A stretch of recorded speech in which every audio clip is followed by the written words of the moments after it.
Por aquellas pinturas, digo, mi delirio incipiente tal vez había despertado en mí profundo interés, de manera que ordené a Pedro cerrar los macizos póstigos de la habitación, pues que ya era de noche, que encendiese las bujías de un gran candelabro que se alzaba junto a la cabecera de mi lecho y que corriese de par en par las cortinas guarnecidas de flecos de negro terciopelo que envolvían también la cama. Ordené que se hiciera todo aquello para poder entregarme, si no al sueño, a lo menos alternativamente a la contemplación de aquellos cuadros y a la muy atenta lectura de un pequeño volumen que habíamos encontrado sobre la almohada y que contenía la crítica y la descripción de ellos. Largamente leí y devotamente contemplé. Veloz y magníficamente transcurrieron las horas y llegó plena la medianoche. La posición del candelabro no me complacía y alargando mi mano con dificultad, por no despertar a mi adormecido asistente, lo coloqué de tal manera que sus rayos cayesen más de lleno sobre el libro. Pero aquella acción causó un efecto totalmente inesperado. Los rayos de las numerosas bujías, había muchas en verdad, caían ahora en el interior de un nicho de la habitación, el cual, hasta ese momento, había permanecido en profunda oscuridad a causa de uno de los postes de la cama. Y por ello, pude ver vivamente iluminado un retrato que hasta ese instante había pasado completamente inadvertido. Era el retrato de una niña que apenas comenzaba a ser mujer. Miré precipitadamente aquella pintura y acto seguido cerré los ojos. ¿Por qué hice aquello?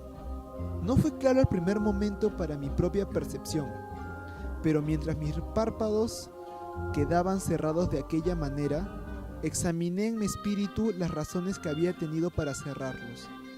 Había sido un movimiento impulsivo para ganar tiempo de pensar, para asegurarme que no era un engaño de mi visión, para tranquilizar y dominar mi fantasía y dedicarme a una contemplación más juiciosa y veraz. Luego de muy pocos momentos, miré otra vez fijamente a la pintura. Lo que yo entonces veía con certeza no podía ni quería ponerlo en duda, porque el primer resplandor de las bujías sobre la tela había parecido disipar el soñoliento sopor que se estaba apoderando de mis sentidos, y volverme con sobresalto a la vida despierta. El retrato, ya está dicho, era el de una muchacha. Se limitaba a la cabeza y hombros y estaba hecho al modo que técnicamente suele llamarse de viñeta. Tenía mucho del estilo de las cabezas favoritas de Sully.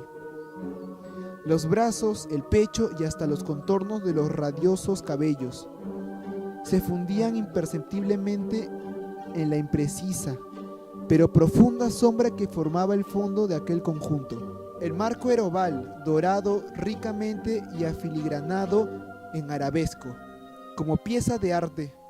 Nada podía ser más admirable que aquella pintura por sí misma, pero no era, sin duda, la hechura de la obra ni la inmortal belleza de aquel semblante, lo que tan inesperadamente y con tal vehemencia entonces me había conmovido.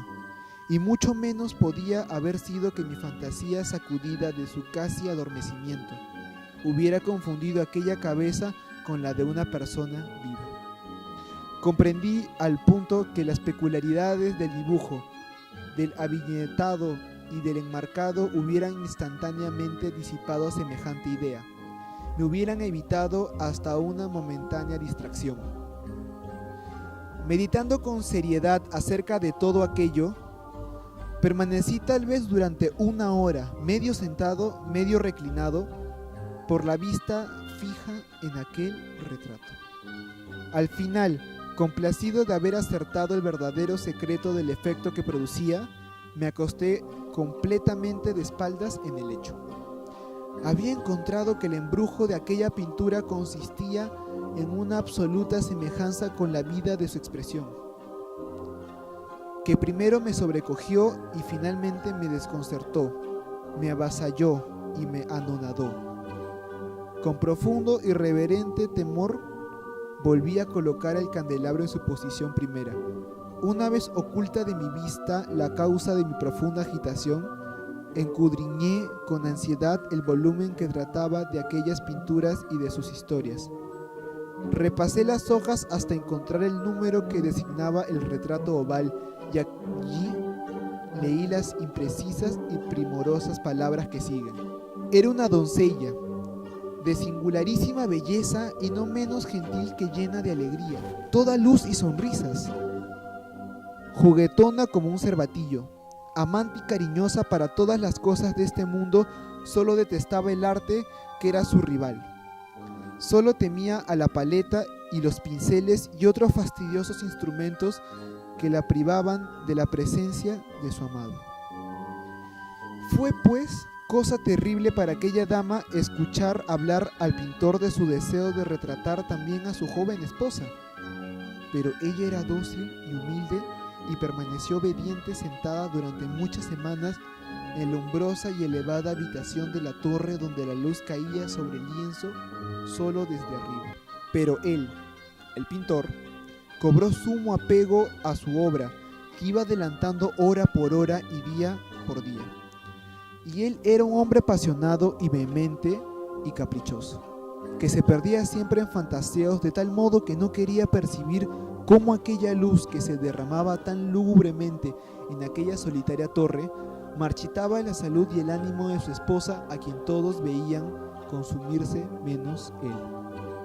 Y sin embargo, ella no cesaba de sonreír, sin quejarse nunca, porque veía que el pintor, quien gozaba de alto renombre, hallaba un ferviente, abrasador placer en su tarea y se afanaba de día y de noche en pintar a la que tanto lo amaba, y que cada día se iba consumiendo más y enflaqueciendo. Y, la verdad sea dicha, algunos que contemplaron el retrato hablaron de su parecido en cortas palabras, como de una vigorosa maravilla y demostración, no solo del talento del pintor, sino de su amor profundo por aquella quien pintaba de modo tan excelso. Pero hacia el final, cuando la obra se acercaba más a su culminación, ya no se permitía a nadie en la torre, porque el pintor se había trastornado con el ardor de su tarea y raramente quitaba los ojos del lienzo, ni ya siquiera para mirar el rostro de su esposa. Y no quería ver cómo los colores que esparcía en la tela eran arrancados de las mejillas de la que estaba sentada junto a él. Y cuando hubieron pasado muchas semanas más y quedaba ya muy poco por hacer, salvo una pincelada sobre la boca y un toque en los ojos, el espíritu de la señora vaciló al mismo tiempo como la llama en la concavidad de una lámpara. Y luego la pincelada fue puesta y luego el toque fue dado. Y, por el momento, el pintor se quedó al helado delante de la obra que acababa de trabajar. Pero en el momento inmediato, mientras todavía estaba contemplando, se puso tembloroso y muy pálido, y despavorido y gritando con alta voz: «¡Esto es realmente la vida misma!». Volvió bruscamente los ojos hacia su amada. Estaba muerta.